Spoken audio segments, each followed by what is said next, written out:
Esportes da Itatiaia, fala Cláudio Rezende.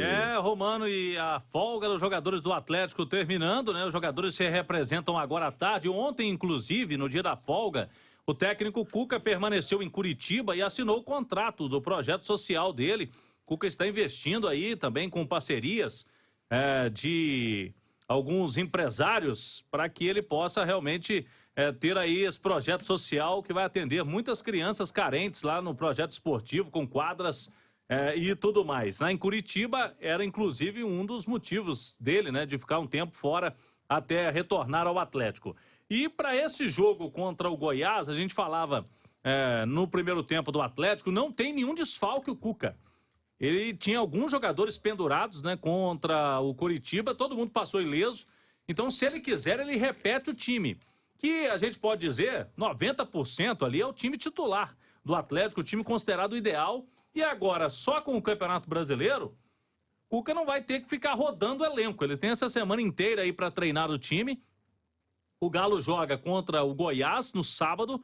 Na semana que vem, mais uma semana cheia para pegar o América. Aí é o clássico aqui estadual. Mais uma rodada do Campeonato Brasileiro. E na sequência, depois do América, o Atlético enfrenta o Atlético Goianiense. E esse jogo aí, que teve uma alteração de horário. No dia 4 de setembro, é um domingo, o jogo lá em Goiânia passou de 7 da noite para 6. Então, uma hora mais cedo, o jogo do Atlético contra o Atlético Goianiense. É um ajuste de tabela, foi o motivo explicado pela CBF com relação à TV também, o pedido lá de Premiere e Sport TV. O detalhe importante, Romano, é que a gente comentava aqui no intervalo interativo há pouco, pode pintar o Allan Kardec no time para esse jogo contra o Goiás? Eu acho que pode ser uma alternativa. Agora, por outro lado, eu vejo o Cuca querendo dar uma sequência ao Pavon, porque o Pavon não teve ainda, né, essa sequência na Libertadores. Ele não podia jogar. Foi bem contra o Atlético Paranaense naquele jogo, agora contra o Coritiba um pouco mais discreto, até porque, Dupanz, no primeiro tempo não jogaram do lado dele, né? O Atlético só ia pro lado esquerdo. Seria a hora para dar essa sequência ao Pavon mesmo, o Allan Kardec, na sua opinião, para essa sequência do Galo? Eu acho que fica essa interrogação no time, se quiser colocar o Kardec pelo estilo de jogo que o Goiás deve vir aqui bem retraído. Ô Cláudio, eu acho que a gente precisa começar a encarar o time do Atlético sem a necessidade de ter 11 titulares. Sem a necessidade de o Pavon tem que ser o titular, o Kardec precisa jogar, tem que ser o Keno. O Atlético tem um elenco muito qualificado e quando você tem um elenco, quando você tem peças para escolher, você tem que estudar o seu adversário, olhar quais as dificuldades que ele pode te apresentar no jogo. É um time que vai defender com linha de 5, de 4, ele vai me tirar espaço, então já não é um jogo pro Ademir, por exemplo. É um jogador que precisa de espaço. Se eu vou ter 20 jogadores na metade de um campo, eu vou precisar de um cara que tem um passe diferente para quebrar uma linha. Pode ser um jogo pro Nacho. Eu vou precisar de um jogador que jogue entre esses zagueiros para tentar arrastar, tirar um para abrir espaço para quem vem de trás. Pode ser o Kardec e o Hulk fazendo esse tipo de função. Então é saber escolher, é saber utilizar muito bem a qualidade das peças que você tem à sua disposição.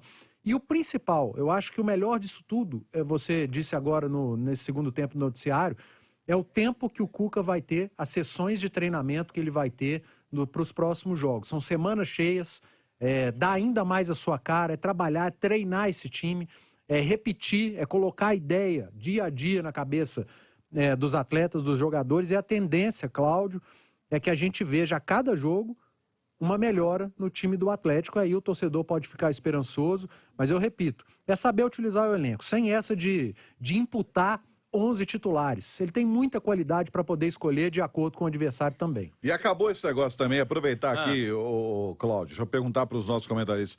Acabou esse negócio há um tempo, o torcedor tem que se acostumar que não existe mais 11. E no futebol brasileiro hoje se faz o rodízio de jogadores sim, como na Europa acontece há muito tempo. E não é rodízio nem por conta de calendário. É de acordo com o adversário. Às vezes você tem um adversário mais fechado, você vai escolher a peça A. Aí você vai sair de casa para enfrentar um adversário que vai te atacar. Você tem no elenco um cara que gosta de jogar com espaço. Então você opta por esse jogador. É muito simples e quem ganha com isso, né? São os treinadores e os clubes que têm elencos qualificados. Atlético, Palmeiras, Flamengo. Quem tem elenco enxuto aí sim não pode escolher muito, geralmente tem os 11 titulares mesmo. Sobre o calendário, inclusive, eu estava vendo, Alexandre Simões, são várias semanas abertas agora para o Atlético.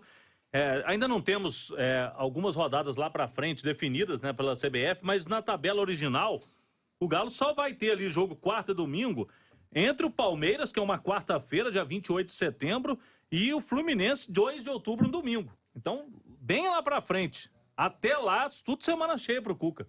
Pois é, o Claudio, é interessante, né? E isso que o Romano colocou aí de não ter um time só, né?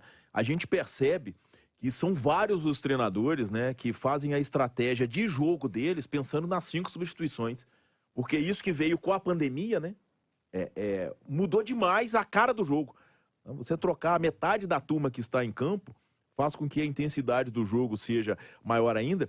E tem um ponto nessa tabela aí, o Cláudio, que o Atlético ele pode vir até a ser beneficiado também de enfrentar adversários que estejam disputando as retas finais das duas Copas. O Atlético Goianiense pode ser um deles, né? Mas que tá priorizando o brasileiro, o Goianiense. Porque ele é vice-lanterna, né? Mas de toda forma ele tá indo, né? E pode passar agora na Copa do Brasil também, chegar também às semifinais. Mas de toda forma, algum prejuízo o time vai ter. Ou de escalar reservas, ou de estar fisicamente numa situação inferior. Então é um outro ponto também que pode vir a ser um benefício, entre aspas, para o Atlético nessa reta final de Brasileirão.